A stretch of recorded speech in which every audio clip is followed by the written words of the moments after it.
Assalamualaikum warahmatullahi wabarakatuh. Selamat sore teman-teman. Semoga istirahat kalian semua menenangkan ya. Sekarang jam menunjukkan jam 5 sore. Posisi ada di Bangjo, Pasar Sapi.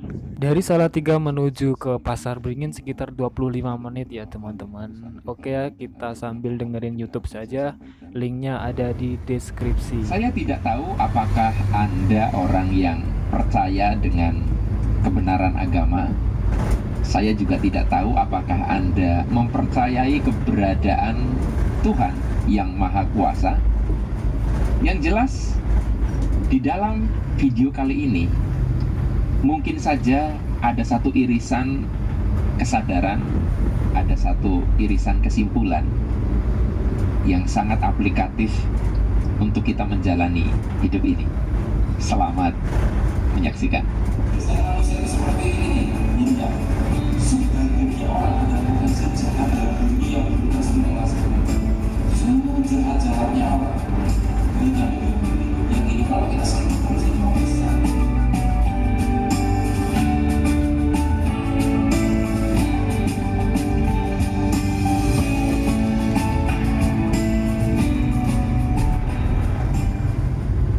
Assalamualaikum warahmatullahi wabarakatuh. Jumpa lagi kita berjumpa dengan saya Arif Rahutomo atau Arif RH dalam rekaman video iseng reborn. Cie. Ya, teman-teman semua, dalam video kali ini tema yang mau saya bahas adalah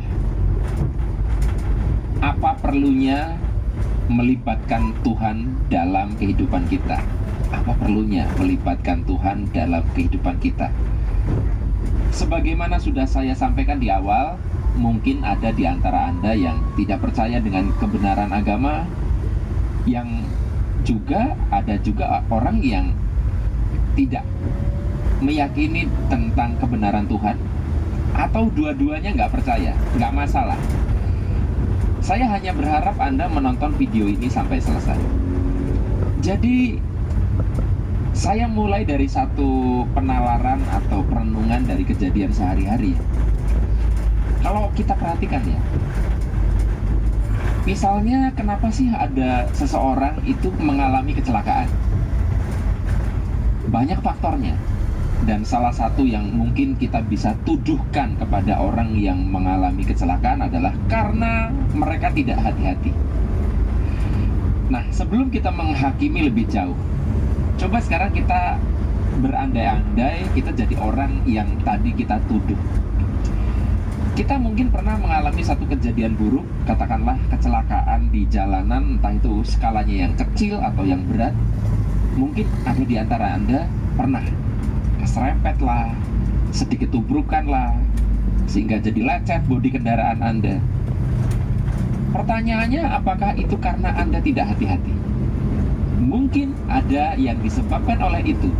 Tetapi kalau kita mau jeli mengamati, ada juga kejadian di mana kita mengalami kecelakaan bukan karena kita tidak hati-hati, tapi karena orang lain tidak hati-hati.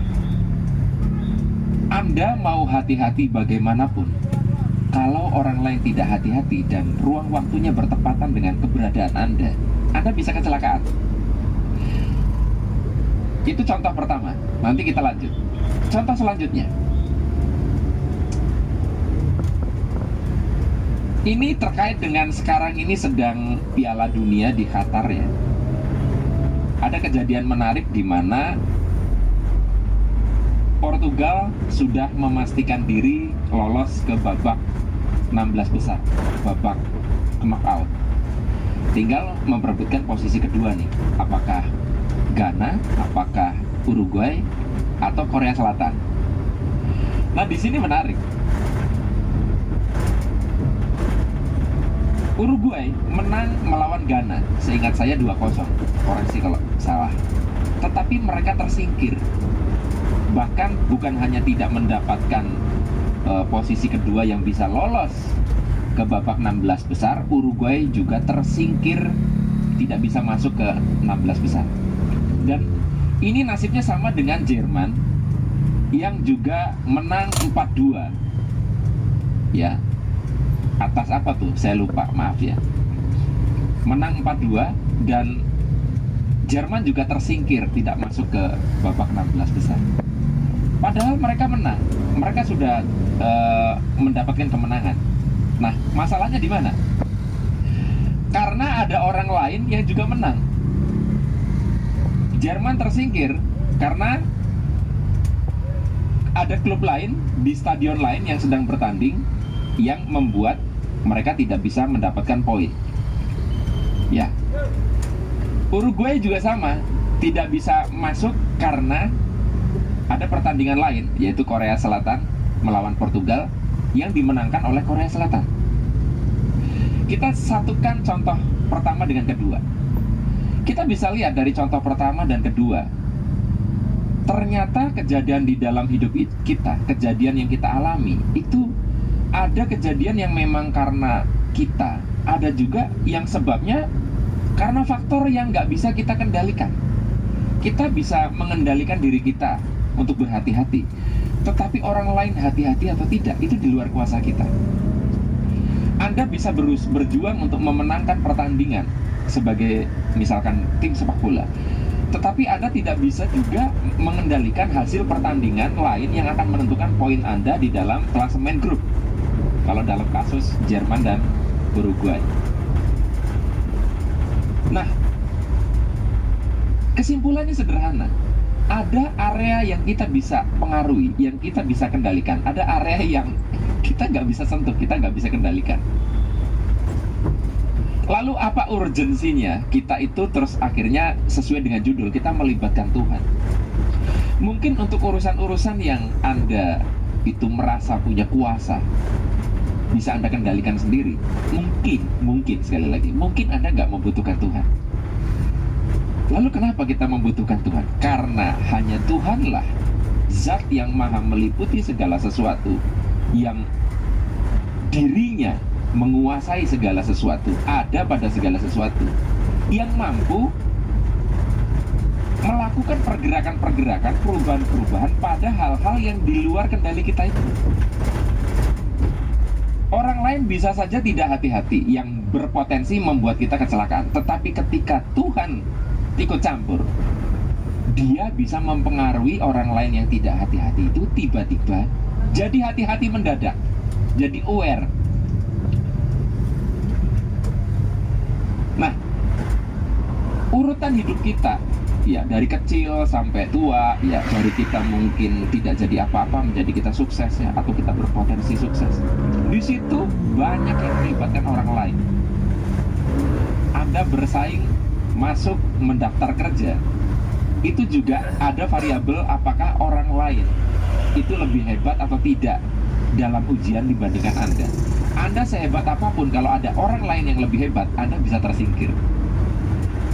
Nah, ketika Tuhan ikut campur, bisa saja terjadi orang lain yang seharusnya lebih hebat, tiba-tiba dia lupa, sehingga dia tidak berangkat ujian, sehingga yang terbaik dari hasil ujian adalah Anda. Ketika Tuhan ikut campur membuat orang lain lalai, itu bisa membuat peristiwa hidup Anda berubah. Nah, terserah saja Anda tidak mempercayai Tuhan, tidak melibatkan Tuhan, tetapi Anda tidak bisa menolak bahwa ada banyak hal di luar diri kita, kejadian-kejadian di luar pengaruh kita, yang bisa mempengaruhi kehidupan kita saat ini. Persoalannya adalah, kadang kita gagal, kita berhasil, kita selamat atau tidak, juga karena faktor di luar itu.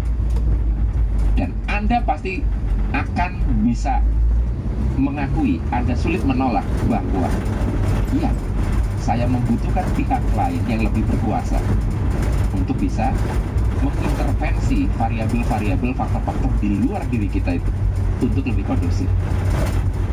Tapi kembali lagi, saya persilahkan Anda boleh melibatkan Tuhan atau tidak. Itu keputusan Anda. Hanya ini yang bisa saya bagikan.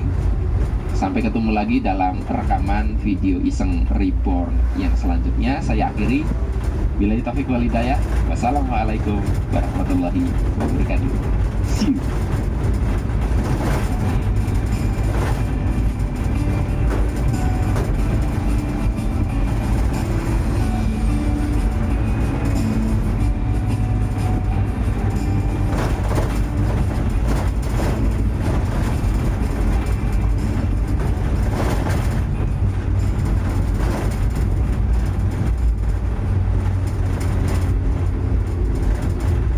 habis cerai, lalu pasangan yang tidak bertanggung jawab itu mengatakan bahwa sudah takdir kita bercerai.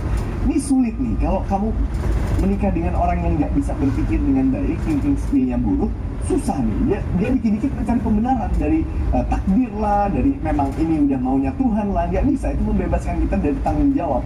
Ditemukan bahwa seorang ibu yang memiliki gaji lebih tinggi daripada seorang suami, mereka memiliki resiko untuk bercerai sebesar 97% lebih besar. It means, teman-teman, memang benar.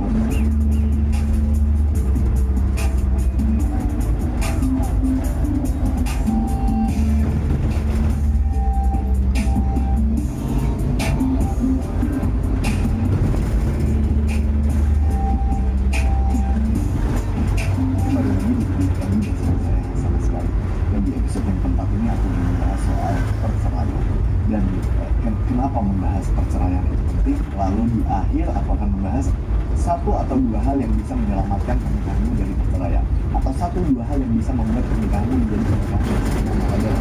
Jadi penting untuk ini bahwa kamu perlu menonton video sampai habis. Kamu nggak bisa memulai video ke konten kuliah pagi dari 1 menit doang di awal, karena banyak komentar dari para netizen ini yang menyimpulkan konten ini hanya dari 1 menit pertama videonya. So, aku nggak menakut-nakuti gitu. Yang paling itu tuh ada orang yang bilang bahwa yang benar ditakut-takuti, zina menjadi solusi. Lah, aku nggak nakut-nakuti. Aku ini cuma ngasih tahu ke kamu apa yang harus kamu persiapkan dalam pernikahan supaya kamu tidak menjadi orang yang tidak bertanggung jawab. Kasihan anakmu kalau bercerai dan sebagainya. Banyak yang menjadi korban kalau pernikahanmu gagal, terutama dirimu sendiri. So, pastikan kamu nonton sampai habis ya.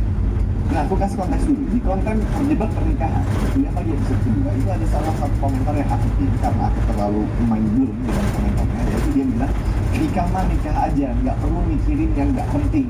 Jelimet, kalau hasilnya nggak cocok, mau lanjut ya lanjut, mau cerai ya cerai. Nikah tuh yang penting ikutin aturan agama. Nah, itu aku sangat-sangat ke-trigger, marah betul. Cerai ya cerai aja bos. Ya anaknya gimana bos gitu. Banyak banget orang tidak bertanggung jawab seperti ini dan mereka menikah. Bayangin konsekuensinya. Berapa banyak tuh anak yang menjadi korban dari orang tua yang tidak bertanggung jawab, yang sebenarnya tidak layak untuk menikah tapi menikah. So, di konten ini aku ingin membahas soal konsekuensi dari perceraian. Dan aku akan membongkar semua data statistik yang sudah aku kumpulin soal perceraian selama 2 hari 2 malam. Aku nggak berhenti mengumpulkan banyak data dan statistik soal perceraian supaya kamu benar-benar tahu perceraian itu sefatal apa dan sedekat apa dengan kita. Lalu di akhir aku akan bahas soal 2 hal yang bisa menyelamatkanmu dari perceraian, atau 2 hal yang bisa membuat pernikahanmu menjadi pernikahan yang sakinah mawaddah warahmah. So, let's go. Mari kita ngomong soal data perceraian di Indonesia.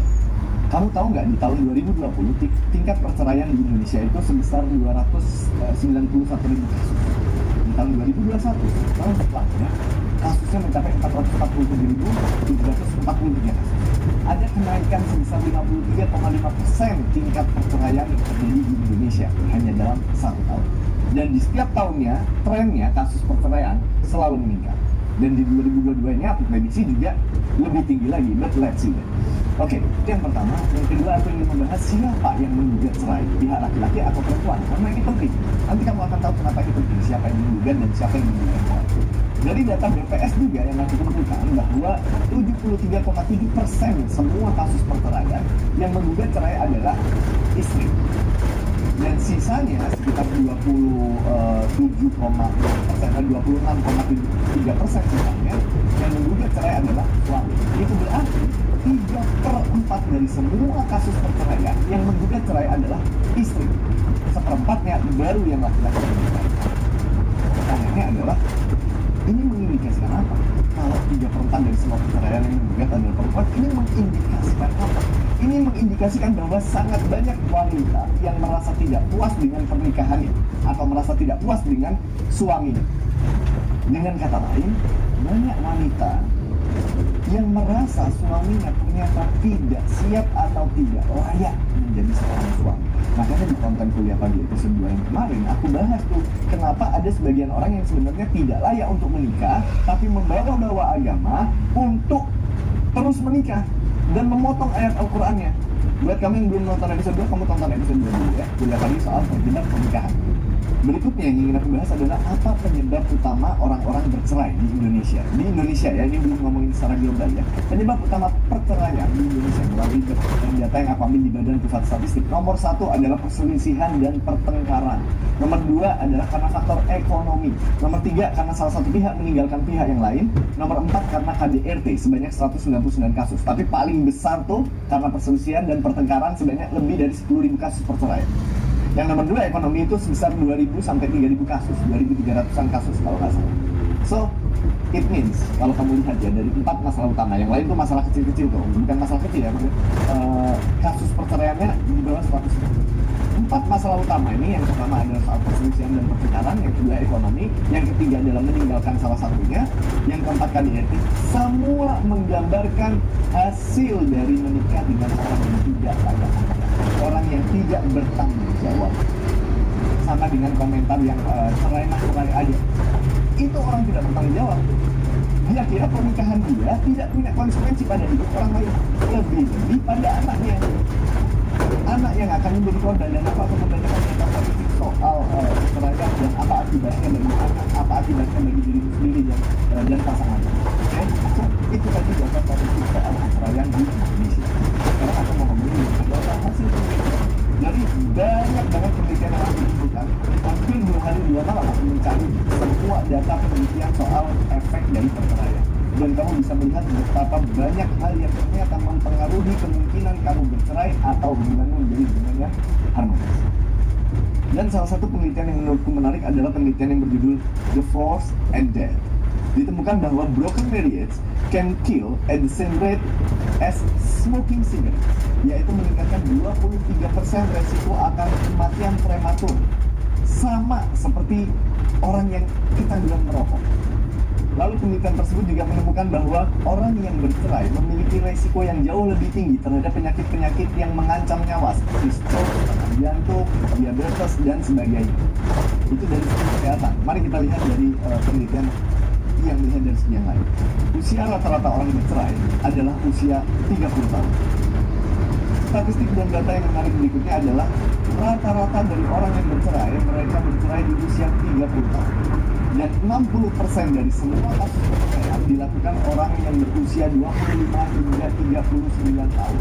It means semuanya adalah orang-orang yang masih muda, dalam tanda kutip usia pernikahannya yang di bawah 20 tahun.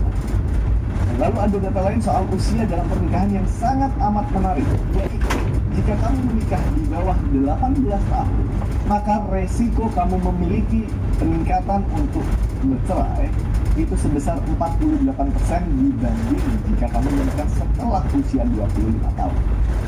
Artinya apa? Artinya menikah muda itu lebih rentan untuk bercerai dibanding usia ketika perkembangan otak kita sudah matang, yaitu 25 tahun. Tingkat kenaikannya sebesar 48%. Resiko kamu akan bercerai ketika kamu menikah sebelum 18 tahun. Lalu kita mau lihat dari sisi pendidikan misalnya, apakah ada hubungannya ya tingkat pendidikan seseorang dengan resiko dia akan mengalami perceraian dalam pernikahannya?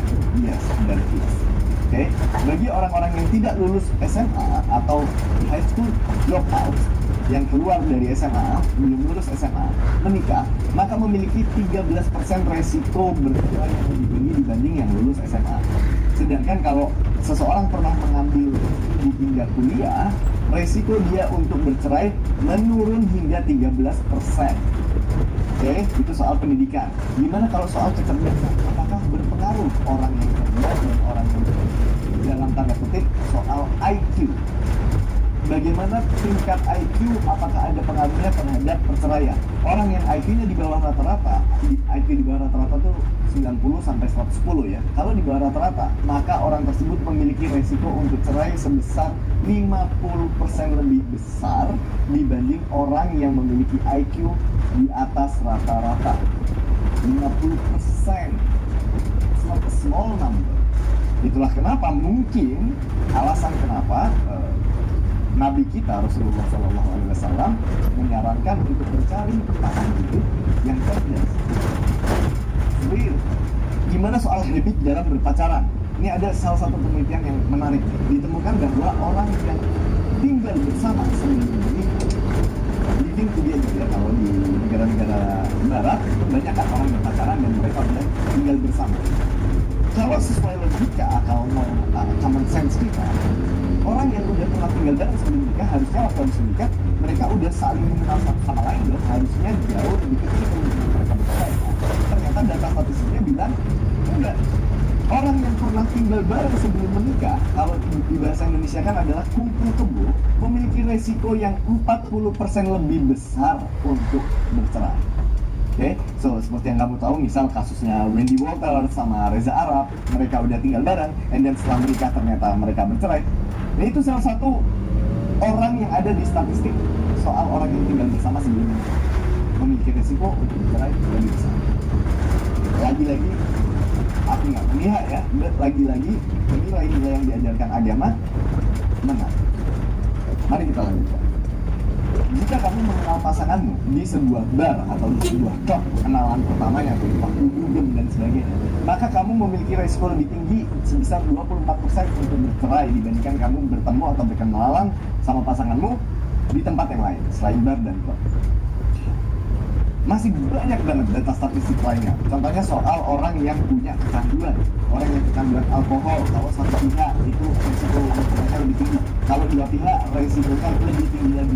Ada banyak hal. Orang yang memiliki kecanduan rokok, kalau ada satu pihak yang merokok dalam hubungan, maka resiko untuk bercerai meningkat lebih tinggi.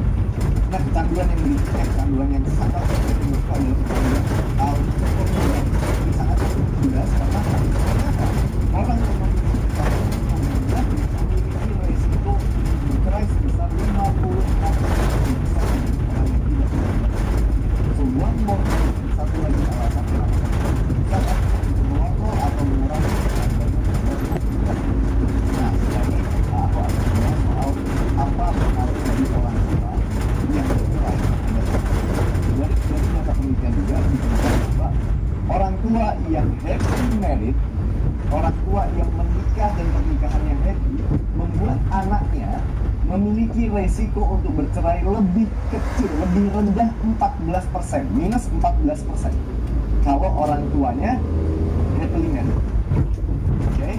Kalau orang tua kita pernah bercerai dan menikah lagi, maka anaknya memiliki resiko dia bercerai lebih besar sebesar 91%. It means hampir 2 kali lipat kemungkinan anakmu punya resiko untuk bercerai dibanding kalau kamu tidak pernah bercerai dan menikah lagi. Karena orang tua adalah role model, of course. Mereka akan melihat, of course mereka akan menjadikan kamu panutan. Kalau kamu bisa bercerai dan menikah lagi, maka anakmu juga punya pikiran bahwa pernikahan itu bisa bercerai dan menikah lagi, mencari orang yang cocok. Right? It's common sense. Lalu berikutnya, ini yang paling mencengangkan sekaligus kontroversial, but this is a fact. Ini adalah data, ini fakta. Ditemukan bahwa seorang ibu yang memiliki gaji lebih tinggi daripada seorang suami, mereka memiliki resiko untuk bercerai sebesar 97% lebih besar. It means, teman-teman, memang benar bahwa jika perempuan menikahi laki-laki yang status ekonominya, status finansialnya di bawah, mereka akan rentan untuk bercerai. Kenaikannya 97%, itu hampir double, hampir 2 kali lipat. Jadi jangan main-main soal finansial. Makanya aku bilang di kuliah pagi episode 3 tuh soal assortative mating. Kamu harus menemukan pasangan yang satu level sama kamu. Laki-laki hanya bisa mendapatkan perempuan yang satu level atau di bawahnya. Kalau laki-laki mendapatkan perempuan yang levelnya di atasnya, habis pernikahannya, resiko untuk bercerainya lebih besar. So sebenarnya masih banyak data dan statistik yang ingin aku sampaikan. I think that's enough. Sepertinya itu udah cukup. Sekarang mari kita ke pembahasan berikutnya. Sekarang kamu tahu bahwa perceraian itu nggak main-main. Pernikahan matter. Aku pingin kamu punya pernikahan yang bahagia. Aku pingin kamu punya pernikahan yang berhasil. Aku nggak nakut-nakutin kamu. Aku bukan nggak ngasih solusi. Solusinya ada di bagian akhir di setiap video yang aku buat. Kalau di bagian awal, waktu aku ngajar, waktu aku memberikan kuliah,